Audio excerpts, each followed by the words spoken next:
Rapidamente eu queria aproveitar, né, para talvez expor um pouco a própria história da construção da capa, né, que reflete um pouco algumas ideias que a gente vem discutindo, né. A base de referência, né, é o Joaquim Torres Garcia, né, e a fala que inclusive a Maria cita, que a gente tem lá, né, que a gente ficou muito inspirado, botou lá na Rede CIS, né, porque o nosso norte é o sul, que tem muito a ver com a ideia de a gente construir bases epistemológicas, cognitivas próprias para entender a nossa realidade, né? A importância disso, para superar aquilo que pode ser considerado uma espécie de colonidade do saber, como a professora Helena trata muito bem nos capítulos que ela vai aprofundar, né? E uma forma de superar isso é você construir uma lógica própria, tomando sua própria referência, seu próprio norte ou sul, como queira. E isso a isso se soma, e esse foi o primeiro protótipo da capa, a ideia de representar essa relação invertida numa lógica de uma rede, onde você tem diversas dinâmicas locais, determinantes que se conectam. A ideia de que o local é o espaço vivido, construído socialmente, politicamente, e aonde você materializa a vida concreta, e a partir da conexão deles você pode construir uma estrutura mais ampla, conectada em redes, né? Portanto, essa ideia. Nessa aqui a gente puxou um pouquinho mais a imagem do Torres Garcia, incluiu a América Central e o México, por causa dos importantes parceiros, interlocuções que temos, né? O passo seguinte, reflexão, muito inspirado também pela Helena e pelo Zé, a ideia de que, olha, mas vamos reconhecer isso como a rede, né, e como os APLs, o Brasil, etc., se conecta com o mundo. Portanto, isso dentro de uma rede global, se conecta com o mundo como um todo, né? Importantes conexões, aprendizados, se teve com vários parceiros, do ponto de vista do próprio desenvolvimento desse campo de conhecimento, do ponto de vista dos arranjos produtivos locais, a importância dele estar inserido num contexto mais amplo, né, no qual atuam. E por fim, a reflexão, olha, vamos colocar, pelo menos do ponto de vista conceitual, no centro, portanto, entendendo nós como centro do nosso mundo, e a partir daí nos conectamos com os outros. Não são que sejamos privilegiados, mais importantes, mas sim na lógica de se reconhecer como ponto de partida para dialogar com o resto do mundo. E a partir dessa etapa, lógica em etapas, que a gente foi tendo as várias protótipos de cabo de livro, né, até a gente chegar nisso aqui, toda vez a Helena pergunta, você não faz assim? Ai, meu Deus do céu, mais 4 horas editando a imagem. Mas aí foi. E Miguel chegando. Então, eu pensei em trazer um pouquinho rapidamente a estrutura do livro, explicar um pouquinho da ideia de que teve por trás, né? Então, temos contribuições iniciais importantes de várias pessoas de referência nesse debate que têm contribuído com reflexões críticas, tanto em contracapa, prefácio, preâmbulo, etc. E uma introdução que, de certa forma, organiza muitas reflexões do livro.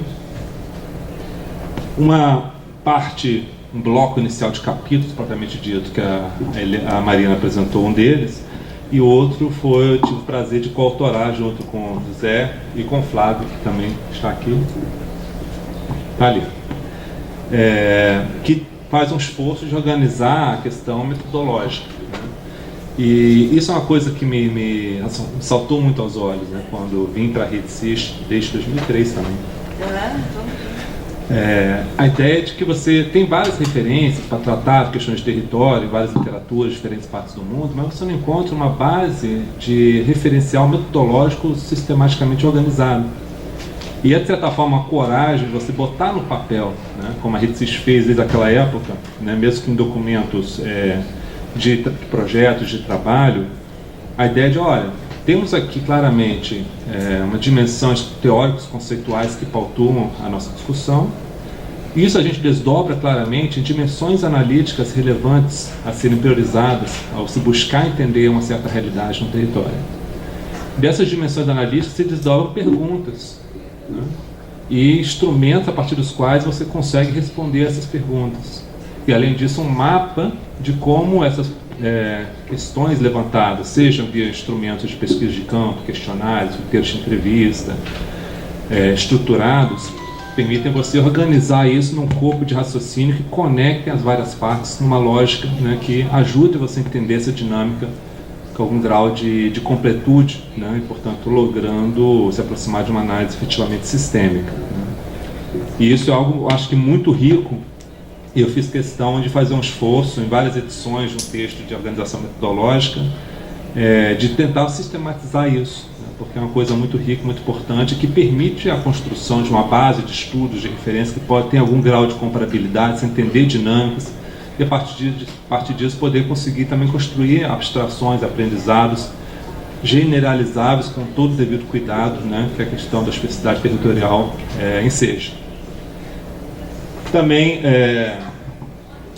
na sequência desses dois capítulos, que de certa forma organizam um pouco a base teórico-conceitual e analítico-metodológica, temos dois capítulos que de certa forma são desafiadores na medida em que colocam fronteiras de avanço, de articulação de bases de conhecimento diversas, como no campo da geografia, estudos sobre a questão de dinâmicas e transição e modificação de estruturas mais complexas, né, como o professor Chiquito nos ajuda muito a refletir, que de certa forma são desafios que se colocam para a gente, e a gente teve o prazer de tentar organizar isso para conseguir incorporar isso cada vez mais em termos práticos da metodologia de análise. 3 capítulos que se propõem a expor o aprendizado num esforço que eu também considero que não foi trivial, de buscar alargar uma base de análise para além daquilo que tradicionalmente a literatura, se pegar umas referências internacionais e também inicialmente nacional, que é de tratar as atividades da indústria de transformação. Né? Como você avançar, quais são as adaptações que você precisa fazer no campo conceitual, analítico, da metodologia, para tratar, por exemplo, de agricultura de pequena escala, agricultura informal, agricultura familiar, dinâmica do território no contexto rural, né? Um conjunto de desafios metodológicos que isso traz.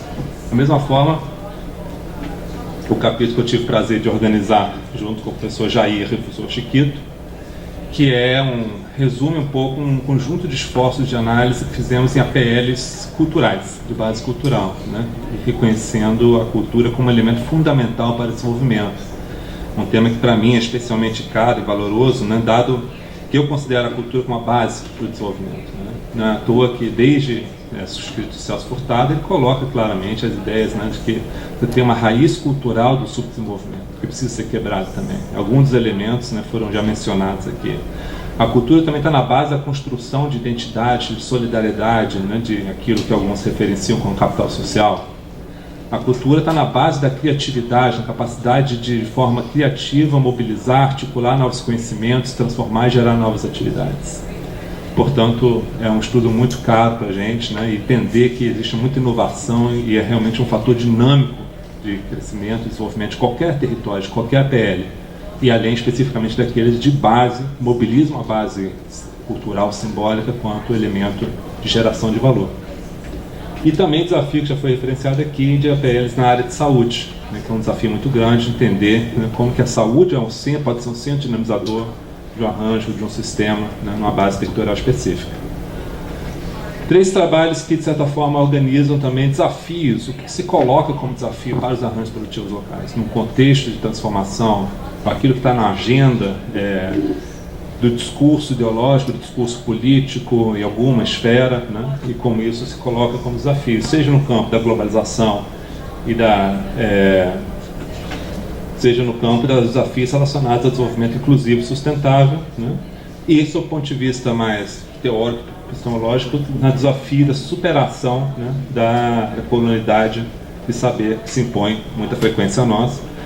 E o último bloco que, de certa forma, organiza os aprendizados com as políticas. Né? Dada a proposta desse referencial, tem uma conexão muito próxima com a ideia de políticas públicas, de conseguir contribuir para a reflexão concreta de políticas que contribuam para desenvolver o território, transformar realidades. Um conjunto de esforços foi feito ao longo dos anos, né, a Marina já mencionou, de tentar entender que políticas foram essas, como elas foram estruturadas, como elas evoluíram. E elas se organizam entre os estudos que foram feitos na região norte-nordeste, sul-sudeste, e uma reflexão mais ampla de fundo, né, protagonizada com vários professores de referência que estiveram à frente no esforço de construção de política dentro das instituições públicas, né, durante muito tempo, no passado recente, que, portanto, tem uma massa crítica importante a aportar sobre isso. Muitos aprendizados, desafios analíticos e teóricos foram organizados no capítulo de introdução, né, mas eu não vou passar por todos eles, eu queria só rapidamente ressaltar alguns. Eu acho que talvez a Helena possa falar muito mais claramente esses desafios, que eu acho que a principal pessoa que refletiu sobre eles, esses aqui, foi você junto com o Zé. Então, só ressaltar talvez alguns desafios nessa direção de uma construção de uma transdisciplinaridade, indo além de uma interdisciplinaridade, portanto. Que são coisas que eu, pessoalmente, considero muito caras para a gente avançar numa agenda de pesquisa para frente, né? A ideia de aprofundar mais esse entendimento do território como espaço de construção social e coletiva. E não só entendimento disso, reconhecimento disso enquanto relevante, mas sim conseguir operacionalizar isso em termos práticos, em termos, né, daquilo que o mercado me deu do capítulo de metodologia. Como é que a gente traduz isso em dimensões analíticas claras? Como é que a gente traduz isso em roteiros de pesquisa, em dados? Como é que se traduz isso em indicadores que podem nortear, inclusive, as políticas públicas? Modelos alternativos de organização socioeconômica e os meios para que, como disse a professora Judite, frutifiquem. Quais são os desafios para se contribuir para que experiências virtuosas de escala micro tenham a capacidade de frutificar, gerar novos frutos, né? Esse elemento, o desafio da cultura de desenvolvimento, do próprio desafio ideológico associado a isso, já foi referenciado amplamente na última mesa, não precisa entrar novamente.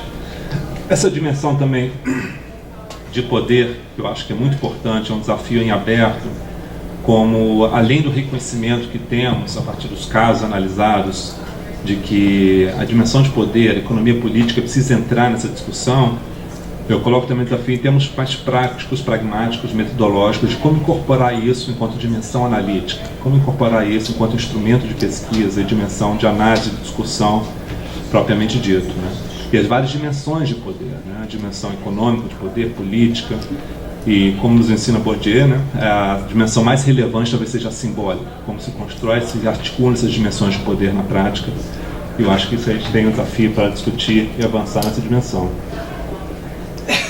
E, por fim, a articulação de dimensões do desenvolvimento, né? Sustentado em termos sociais, econômicos, ambientais e culturais, né? Eu citaria 4 dimensões de desenvolvimento sustentado, que também requer um desafio prático de a gente avançar, além do reconhecimento da sua relevância, né? Como se constrói referenciais para, sobretudo, nortear políticas públicas, né? Eu tive o prazer de ser convidado para uma mesa na Conferência Brasileira de APLs, que discutia indicadores para APLs, como um mecanismo para contribuir para a gestão de políticas públicas. Minha reflexão foi isso, olha, e é uma coisa que eu aprendi com a professora Helena, né? Aquilo que você tem como indicador de sucesso norteia fortemente o esforço dos agentes públicos na ponta, né?